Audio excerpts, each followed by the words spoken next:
Coming up on Locked On 76ers, Keith and I discuss why the 76ers, with 8 games remaining, stand in a pretty good spot. We'll get into that once we get started right here on Locked On 76ers. You are Locked On 76ers, your daily Philadelphia 76ers podcast. Part of the Locked On Podcast Network, your team every day.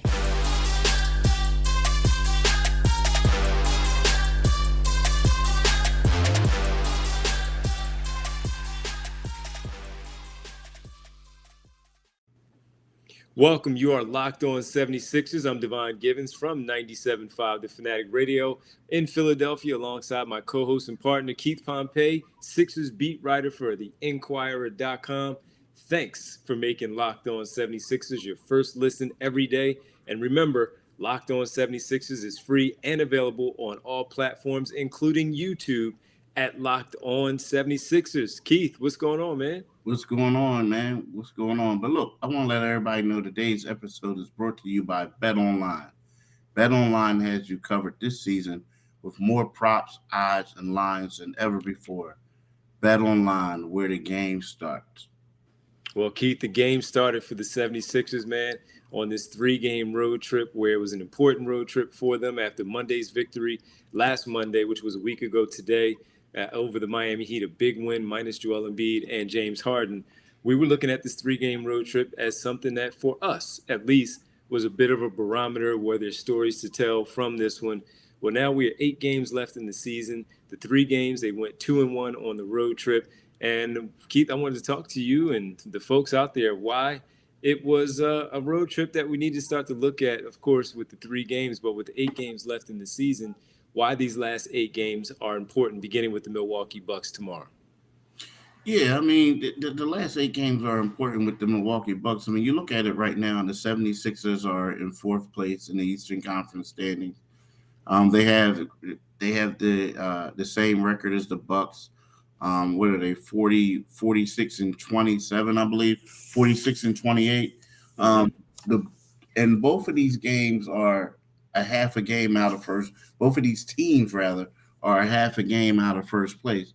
So right now, this is important. But the one thing that you and I talked about before we started this podcast is that, you know, the Sixers are going to get a top 4 place in the East. And I think that the way the standings are right now, I mean, they should be fine. I also think that number 4 might be a little bit better than number 1, 2, or 3 for them, at least in regards to getting out of the first round. But I think that these games right now are important because there are certain things that the Sixers need to shore up. They need to polish up to get ready for the playoffs. And I think that's a lot of things they're going to focus on, at least for the next 6 games. Yeah, and I agree with you. Something is focus, something for them to focus on. And Keith, the part that it really interests me here as you talk about the top 4 seed is right now it looks like it's going to be between the 76ers, the Miami Heat, the Boston Celtics, and the Milwaukee Bucks. Those are your 4 teams right now with, I believe it's 3 games back that the Toronto Raptors sitting there in Chicago Bulls, sitting in the 5th spot are 3 games back of the Sixers and the Bucks, who are tied with identical records right now and occupy the Bucks 3, Sixers 4. And it's going to take a little bit of luck by the Bulls in terms of the Sixers kind of falling off and elevating over them to get into the top 4. So I think the top 4, as you mentioned, are set. So now it's about jockeying for position, if you will, as we go along. And a lot of conversation too, Keith, is are these teams, specifically the Sixers, because we don't care about what everybody else is doing, are the Sixers trying to figure out a way to position themselves for their first round opponent? And when I look at it, man, and I'm not playing, I'm not on the floor, I'm not coaching, so it's not my deal, it's their deal. I don't care about that because all of these teams are really good. They're pretty good, and they're going to be a tough out, whether it's the first round in the quarters, the second round in the semis, and then the conference finals as well. It's going to be hard no matter what. And when you have 2 of the top 20 players in the NBA and James Harden and Joel Embiid, you just go out there and you lace them up and get ready. And I understand that the depth is not there. We've talked a ton about that. So have the listeners, the viewers, talked a ton about that. It is what it is. It's the playoffs. It's tough. The Washington Wizards are not a team that are going to be in the postseason this time around where you can hope to match up against them in the first round. You're going to have a tough one when it comes to the Brooklyn Nets, the Cleveland Cavaliers, Toronto Raptors, or the Chicago Bulls. So you have to lace them up against who you lace them up against. And that's why these 8 games are important to try to get as high as possible. Yeah, I mean, here's my thing. I think if it was spaced out a little bit more, it would be easier to do that. I mean, let's be 100. Like, if I'm the 76ers, I do not want to face the Brooklyn Nets in the first round. I do not want to face the Toronto Raptors. I do want to face the Chicago Bulls. I do. I mean, hey, I'll even say, hey, Chicago. You swept them, right? Y'all can be the home team if you want to. You can have home court advantage, right? I mean, it's just, but and like another team that I would love to face is Cleveland in the first round if you can make that possible. But the thing is, these seedings are so close. You don't know what Miami's going to do. Like, they lost 4 games in a row. I mean, the one team that's hot is Boston. Milwaukee is kind of like the Sixers. Like, they win a couple games and then they lose one. But right now, they're so close in the seedings. When you start trying to manipulate things, basically it could go west, it could go left for you real fast. It can backfire. It can backfire, exactly. So I think at this particular point, it's just play it out. And I think the Sixers are going to finish first? No, I don't. I mean, I know anything can happen, but I just don't see it. I think that it's either going to be Miami or Boston. But outside of that, I think the Sixers will be fine, man. It's just, if I'm them, I just don't want to face Brooklyn in the first round. I'm just going to be real. Yeah. And look, Charlotte and Brooklyn, they faced off last night in Brooklyn. Kyrie was able to play at home at Barclays. And I actually thought that with everything from the juice of the crowd, him being back in the lineup, that they would win that game. And they lost by 9 points? I think it was 119, 110 in that loss to the Charlotte Hornets. So right now, the Brooklyn Nets are in the 9th spot in the tie with the Hornets, but the Hornets have the head-to-head matchup, and they elevated over them the identical record. As I look at the standings here, they jumped over them there in the 8th spot right now, currently with the Nets sitting in the 9th spot with the Atlanta Hawks behind them. So while I have no doubt that the Brooklyn Nets could beat the Atlanta Hawks and move on to play that next game for that 8th and final spot between either the Cavs or the Hornets, I'm with you. The Bulls and the Cleveland Cavaliers seem like the easier road. But again, I'm in one of those places here now, man, where I just don't care. The matchup is what the matchup is. The chips fall where they may, and you just go out there and you do what you need to do against the opponent. Sure, we always look at it, whether it's football, baseball, basketball, hockey, soccer. You always want to say, yeah, let me get the easier one first and make it harder on myself later. But in the case like the Sixers and this season, while they have a fantastic record after everything that they've dealt with, they're still in a spot where you just have to go out there and play your game. And you never know, they can slip up against one of those teams that you feel like they're better than, or they can go in that first round and beat up on the Brooklyn Nets, Keith, that you're talking about when we least expect it. So these games were important just to keep pace with the other teams in the conference, as we are right there in that spot where only a half a game separates the 4 teams up top to see where they all go.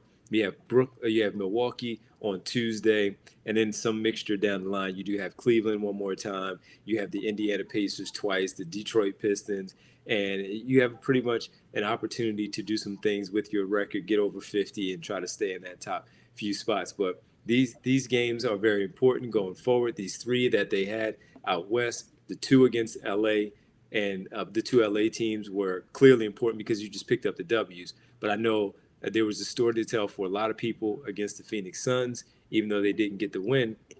They handled themselves pretty well in it. And we can get into that, of course, as we go along, Keith, in the next segment to talk about some of the positives and negatives with 8 games remaining, taking away from the LA trip and, of course, the Phoenix game. We'll discuss those things in the next segment as we continue to talk about the Sixers and the positives and the negatives that we saw on this road trip as we are here again on the Locked On 76ers podcast. And Keith, I got to tell people, late night last night for myself, late night last night for you as well. And of course, getting up, playing ball, all of that, watching the tournament, seeing all these things happen.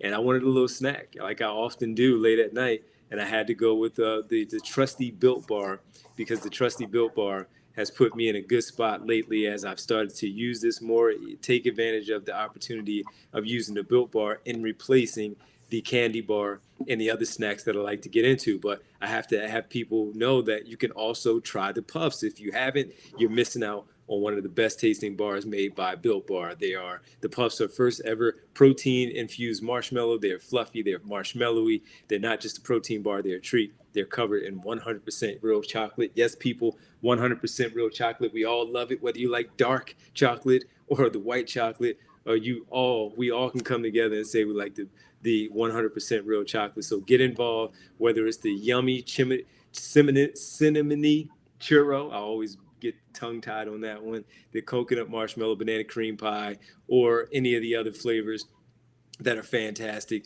like coconut almond, coconut and mint brownie. Get involved with them all. They're low in calories, 130 calories, 4 grams of sugar, 4 net carbs, and 17 grams of protein. When you compare that to a regular candy bar, you look at that and you can see the difference immediately when you check it out. So the flavor of the month, white chocolate cookies and cream. My daughter, my oldest, she loves that. My sister as well. So I've introduced them to this. And of course, I've got them hooked as well. So check it out. Go to built.com, use promo code LOCKED15 and get 15% off your order. Use promo code LOCKED15 for 15% off at built.com. And thank you for making Locked On 76ers your first listen. For your next listen, please check out Locked On Now podcast, where you can get nightly recaps of every NBA game with analysis from our local experts, including the Charlotte-Brooklyn game that we spoke about as well. It's free and available wherever you get your podcasts. Keith, we need to talk about the positive and negatives that we've seen from the road trip, from the 2 games in Los Angeles, Wednesday and Friday, beating the Lakers and the Clippers on those 2 nights. Close one against Los Angeles with no LeBron James. A flat-out beatdown against the Clippers in that second game on Friday night, leading into the game on Sunday, which wrapped up the Sixers trip. I got to ask you right away, what were some of the positives and negatives that you took away from this 3-game West Coast trip?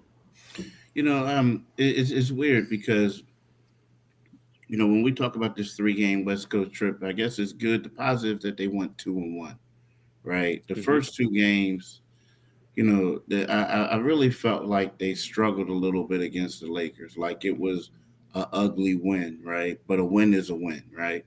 The Clippers game told me nothing. I mean, the Clippers are horrible. I mean, after the game, Doc Rivers was talking about how great the defense played, but these dudes were missing wide open shots, right? They had certain guys who are typically role players who were initiating the offense, and that typically doesn't go well, right? So it really didn't show me anything. Now, the one thing is the positive in the loss last night to the Phoenix, which was 114-104, it enabled the Sixers to know what they really need to work on. I mean, the Suns are the best team in the league. The Suns are 61-14, by far the best team in the league. And I think that it gave the Sixers a barometer to say, hey, look, here, this is where we are. Walking away from that loss, the Sixers have to know that they shot themselves in the foot over and over and over again. So when you do, Doc Rivers called it a winnable game. Yeah, it was a winnable game. I mean, it got to a point, but to me, it was one of those games where the Sixers really weren't like they didn't like. Okay, there's a one point where Tobias Harris scored 8 of 13 points during one stretch in the second quarter, right? Next thing you know, James Harden and Joel Embiid are not in the game at that point. They come back in. They keep Tobias in. But next time Tobias touched the ball was like with seconds left in the quarter and a half. So, I think they have to be a little bit more self-aware of what's going on. Like when there's a guy who's hot, you keep getting him the ball. Now, again, I know Joel's going to get his touches, but I felt like James could have done a better job of continuing to feed the rock to Tobias, right? There was also Do you attribute that more to Harden as the point guard and not allowing the guy to just get off as he struggled, or is that something that you feel like the coaching staff could have interjected a little bit more and injected a little bit more and got into the middle of it and saying, "Hey, Tobias needs these touches." I think it was a little bit of both. I think the coaching staff, I think like the point guard, as a point guard, you got to get the guy the ball. Like if you know he's hot and you know that you got to keep feeding him, right? It's one of those things, you play ball, you still do play ball. If the dude's cooking, he might not be the guy that, like he might be third or fourth option, but you still going to continue to feed him the rock, right? And I felt like, that's one of those things that they should have done and they didn't do it, right? Also I felt like a lot of the defensive switches, they struggled on that. Now, again, it shows us how far the Sixers are, but at the same time, a lot of their wounds were self-inflicted. You know what I mean? So it's one of those things where you feel as if that they can go out there and hopefully, be able to improve. Now, the thing is, 8 games, that's a short amount of time to turn all that stuff around. But you look at it, the bench didn't really give them anything against Phoenix. But at the same time, guys just have to step up, and we'll see. I would like to know what get your point of view from it. Well, the one in regards to the point guard keeping the hot hand rolling, I agree with you, and that's something that sometimes a point guard, especially if Doc Rivers trusts James Harden as his point guard to make those necessary changes, was happening. I use the example of when you feed the hot hand, talking about Joel Embiid, that's one thing. But we've also seen where Tyrese Maxey has had the hot hand, and they kept feeding him, kept going to him because they trust what he needs to do. So we've, I guess, all sat back and wondered why it took so long for Tobias Harris to get into a groove once James Harden arrived. And it's not to say that they're not teammates that don't like each other or anything. It's just something that we continue to watch and wonder why it continues to happen, where we keep having these conversations with Tobias Harris. Is it him? Is it the point guard not getting him going? And as you mentioned and others have mentioned in the past, why is the coaching staff not calling his number anymore to keep him rolling while he has it? And then again, as I just mentioned to you, I also believe it might be a little bit of, I don't have it going, I'm trying to find my shot too, where Doc Rivers keeps asking him to stop worrying about facilitating as much as you are, get yours too, because we are most likely at our best when you are also looking for your shot. James Harden, I'm speaking of, and he went 2 for 11, 1 for 5, I think it was, from 3. So that means he was 2 for 5 from 3, and he was 0 for 6 from the floor. So a player like him, he's going to be pressing, trying to find his own. And if it's not falling, it's not falling. And then that kind of takes away, as you just talked about a little bit when speaking about Tobias Harris, his way in keeping that going. The ball's not coming, it's not touching. Therefore, he starts to lose it a little bit, and he can't be that same player that you were talking about in that second quarter. And that gives them in the third quarter going into the locker room, and in the fourth quarter, Monty Williams, Kevin Young, the coaching staff, they say, hey, Tobias started getting loose this way.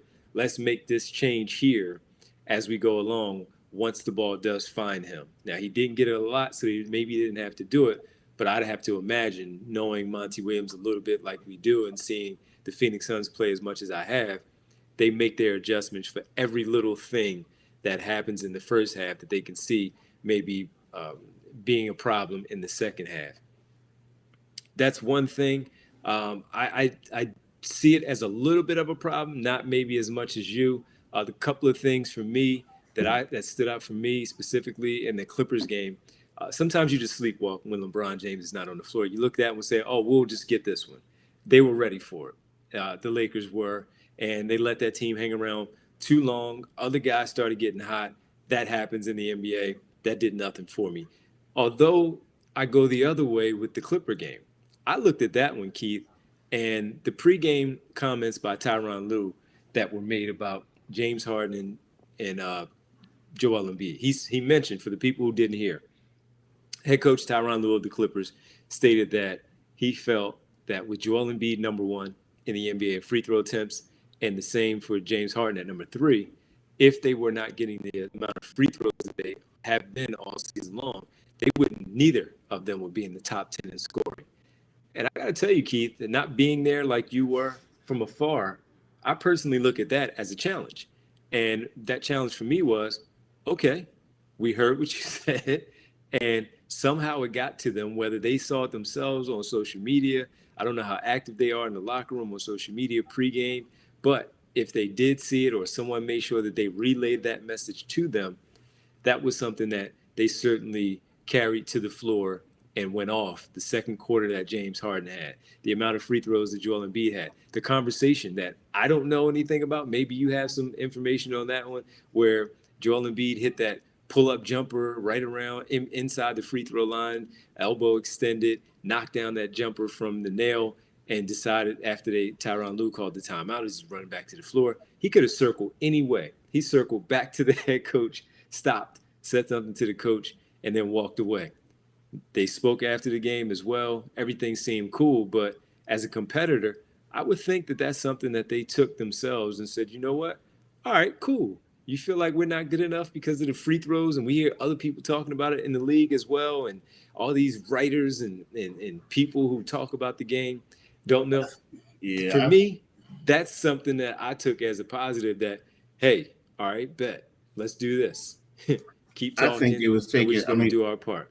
First of all, I mean, I get where everybody get. Like, I think a lot of times, first of all, what Tyronn Lue did is he was supposed to talk at like, let's say like 9:45 or whatever time it is, right? We got there at like 9:38. He was already talking.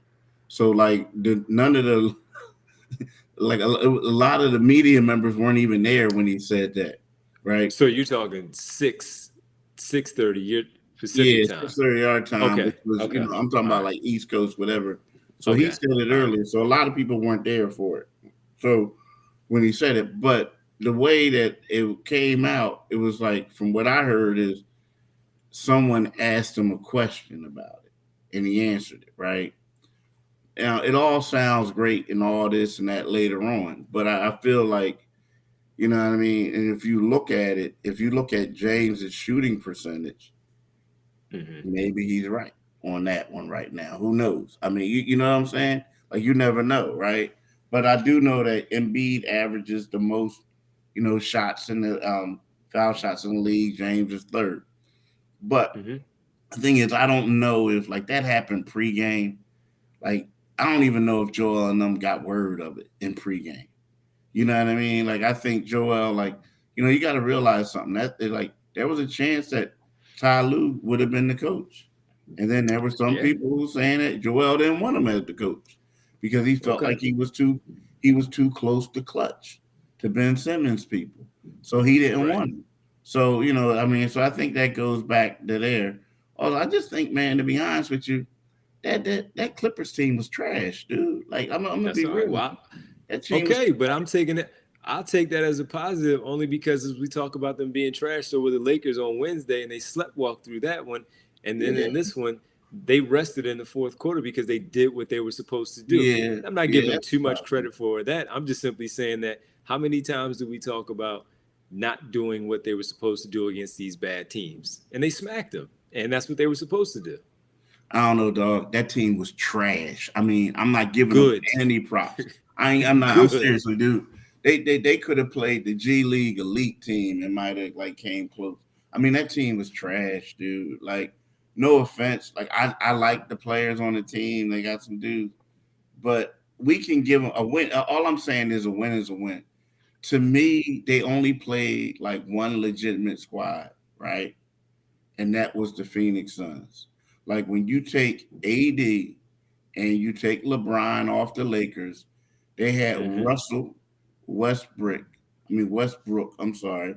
I didn't mean you to said say that on purpose. No, I didn't. I didn't mean to say it. It was weird. I was trying not to say it. You know how you like try to like make it so you don't say So they had Russ, right? And they had Russ and 4 minimum salary dudes. It was like no real rap. It was like the Sixers of 2015, 16, right? But you might have had Jason Richardson or something like starting right in the bunch of dudes. So I don't give him any props for that. So the thing is, then they played the Clippers, right? So they were so depleted that Marcus Morris, they had to initiate some of their offense through him. We all know Marcus, a great dude, a 3-and-D, brings a lot of grit, but you don't see him bringing the ball up a lot. He had to do No. that. So, Yeah. and then they were missing shots. That's So, their problem. That's their yeah, problem, that's not their mine. problem. I don't But care. that ain't, I'm telling you. And then I'm just saying, it's nice to say, yeah, they won. But dude, I'm not the waving biggest story would anything. have I'm been just saying, the biggest story would yeah, have they been if they won. lost. So Exactly. my thing is, to me now, I'll get on board and start saying, okay, they have arrived if they beat Milwaukee on Tuesday, right? Because the big story was Why this Tuesday when they beat the Bucks before the All-Star break without Curry, Drummond, Harden because of the trade, Simmons of course gone. That was a hell of a win. that was a win, but I believe the Bucks was coming off a back-to-back, and it was right before the All-Star break. A lot of stuff happens before the All-Star break. Some people already, mine is already in Cancun. The stakes are like already, the stakes are a little bit different. I want to see what James looks like against them. I Also, do I want to too. see So what do this I. other team. Yeah. So I think like it's a little bit different right about now. Like before, Joel and Giannis, like, yeah, man. So who coming to the All-Star game with you? I mean, like, dude, you know what I mean? Like, it's just a little different mindset. It's a Yeah, different I hear mindset. it, but I hear it, but will we have the same type of reasoning if the Sixers lost to the Bucks before they had that final Oh, game no going to the doubt. break? No You know what doubt. I'm I would be saying? saying the same. Yeah, Yeah, to me, it doesn't really, I mean, to me, it doesn't really, like that game, don't get me wrong, that was a good game, but it was a good win. I still would be hyped up and amped up to see what they would do. See, because here's my question for the Sixers, and it's not like a real knock on the Sixers, but yeah, they beat Miami. The next game, Jimmy Butler was about to burn down the building. That's why I said he broke him. He He broke him, broke. man. So He then after broke him. that, Sixers they broke lose to the Jimmy. Knicks, He, and then after that they lose to they lose to Brooklyn. So but they to lose me, four in I'm a row, kind of right? sort of like, uh, all right, like okay, Hey, for that's the their real problem. guys stand up, right? So then they go to LA and like, look, Uh-huh. man, you can say what you want, but the Lakers without LeBron and without AD is completely different. And I'm telling you, D, that Clippers team, Yeah. I mean, they look way better before. Now, again, I give them credit. James Harden was on fire. He scored 29 points, right? Joel Embiid did what he 25 in the did. first Now, half. I'm gonna be honest Yep. with you. I got a concern right now, and there's a reason why I got to see Okay. this Milwaukee game That's why we're talking because about the positives and the negatives. James Harden went from scoring 29 points and was straight on fire to shooting 2 for 11. There was a play in the game. I don't know if you know if it was a side out of bounds play for the Phoenix Suns. Harden was arguing with the official. They left Landry Shamet wide open. I They remember. passed the ball to him. He buries a three. Yep. I just got to see more. Bad business. That's bad business by James Harden. I agree with you. I saw it 100%. He can't do that, and that is something, of course, that we've talked about in the past. Where if it's not that, it's him going to the basket looking for the fouls, arguing with the officials when everything is happening going the other way. Can't have it. You simply can't have that, especially if you're trying to win the championship. This is always a really good conversation to look at these things because you look at what we're talking about versus what's happening with other teams. And you just simply look at it and saying, where are we supposed to gauge the team based on all of this stuff happening? That's why it's all fascinating. And that's why we're talking about it here on Locked On 76ers. Keith, coming up when we get back, man, through it all, 2-1 on the road trip, 8 games to go. Joel Embiid, in my opinion, we still need to talk about, is he still number one in the MVP race based on what just recently took place with the 76ers, his individual work as they went 2-1 on this 3-game road trip with 46 wins, 8 to play. We'll get into that as we come back here on Locked On 76ers. And Keith, I got to tell you and everybody, as a kid growing up, and my parents would tell you, my siblings would tell you, my cousins, best friends, we used to all collect basketball cards, but things have changed. Things have since changed where the NBA, the NFTs have taken over, and the NBA has gotten involved with NBA Top Shot, the officially licensed NFT of the NBA, where you can connect with a community of hundreds of thousands of NBA fans as a natural progression of fantasy sports, a way to upgrade your experience as an NBA fan. It's something that we used to do. We used to have to do the trading cards individually, in class, on the step, outside, sitting wherever we were in the schoolyard. We go to the corner store, buy the cars, and then trade them and see what we got, see how lucky we are, and make sure that they don't get bent either. But the trading cards are a thing, seems like, of the past, at least because the NFTs have taken over so much. It's like the trading cards, except for now these are officially licensed NFTs, the greatest moments for NBA history, not just a player in the season. For NBA history, it's like fantasy sports, the airline loyalty when you are in the program for the NBA. A few collectors came out to Game 5 of the NBA Finals. They also travel to the NBA Draft because of what happened with the airline loyalty program, courtesy of the NBA Top Shot and loyalty. Investors can include big names, Michael Jordan, Kevin Durant. Don't you want to get involved with those guys? A few others, community involving as well, Tyrese Halliburton, Cole Anthony, and Harrison Barnes in the NBA as well. So you hear people all the time, why would I buy a highlight when I can watch it on YouTube for free? Well, it's not just about that. It's about making sure you have stake, the ownership stake in it as well for your favorite players. So if you sign up for Top Shot today, the best way to start is by getting yourself a starter pack. You can pull an NFT of a superstar like LeBron or KD, or star rookies like Cade Cunningham or Evan Mobley for just $9. And if you didn't pull your favorite player from the starter pack, you can snag moments from the marketplace that absolutely appeal to you. So Top Shot Moments can get you access to events like the NBA Draft, the NBA Finals, and can be used in fantasy mini games on a regular basis as well. NBA Top Shot is the future of the NBA fan.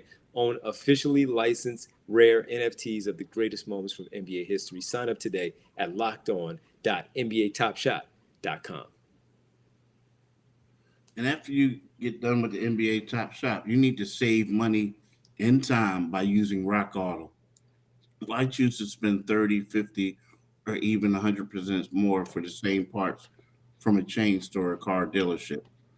Example, a Honda Odyssey fuel pump is $353 from a chain store, $216 from Rock Auto. Rock Auto is a family business serving do-it-yourselfers for over 20 years. Rock Auto's prices are reliably low for every customer. They have everything you could need: brake parts, tail lamps, motor oil, and even new carpet. We encourage you to discover parts at Rock Auto. I'm telling you, it's going to save you a lot of money. Go explore their easy-to-use website today and find the solution to your parts needs. Go to rockauto.com right now and see all the parts available for your car or truck. Right, Locked On in their How Did You Hear About Us box, so they know we sent you. Amazing selection, reliably low prices, all the parts your car will ever need. rockauto.com. All right, Keith, welcome back. Locked On 76ers. Keith Pompey, Devon Givens with you here. And last night, Joel Embiid put up some big numbers, Keith. Another 30-plus game, big rebounds as well. And LeBron James also out there putting up some solid numbers as these two battle it out, with Giannis also in the mix at 29.7. So right now it looks like LeBron James 30.1, Joel Embiid 29.9, and Giannis at 29.7 at this time. That's just for the scoring leaders. But there's also the other case of what we need to focus on, which is the MVP. I'm sure we'll be talking about this much more as these final weeks wrap up and getting into the postseason. The MVP. And Keith, looking at Jokic at 26.3, points per game, averaging over 13 rebounds a night. Joel Embiid also in that category. The conversation continues, and it's starting to ramp up in a big way. But one for me, Keith, that nothing has changed. Where I look at this past weekend, and Joel Embiid is still my number one, not just because we're in Philadelphia, not just because we cover the 76ers, but based on what we've seen all season long from Embiid, kept an eye on what Jokic and Giannis are doing, as I would imagine, the three finalists for the MVP, at least the top three. Nothing has changed, and I still have him number one. Yeah, he's going to win. I mean, He Joel should Embiid win. is going to win the MVP. I mean, he's number one. I mean, what Jokic is doing is phenomenal. What Devin Booker is doing is great. But when you look at the Sixers team, and even yesterday, I mean, Embiid had 13, 15, 3, and 2 against this team, right? I mean, Joel Embiid is just a beast. The Sixers need him. And I know Book is a great guy, but you look at that team, Phoenix is a great team.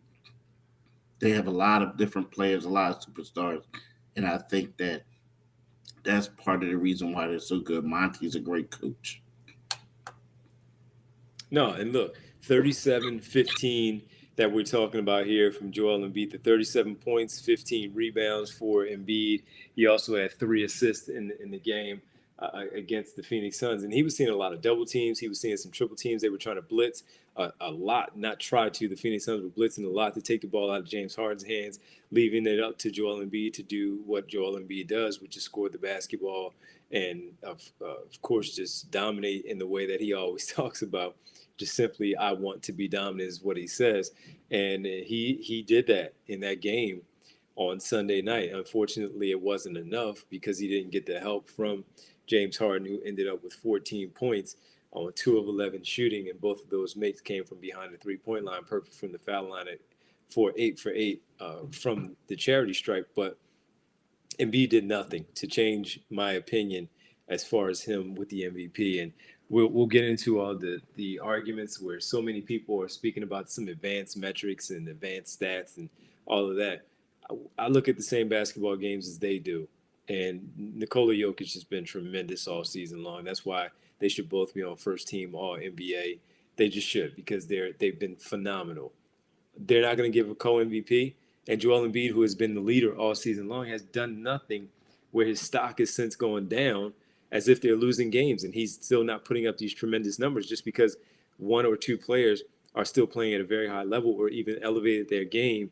And we can start to get into, once again, how many players are missing from their team when everyone just simply seems to exclude it was a big number one story in the NBA when Ben Simmons wasn't playing for the 76ers and giving Joel Embiid no help.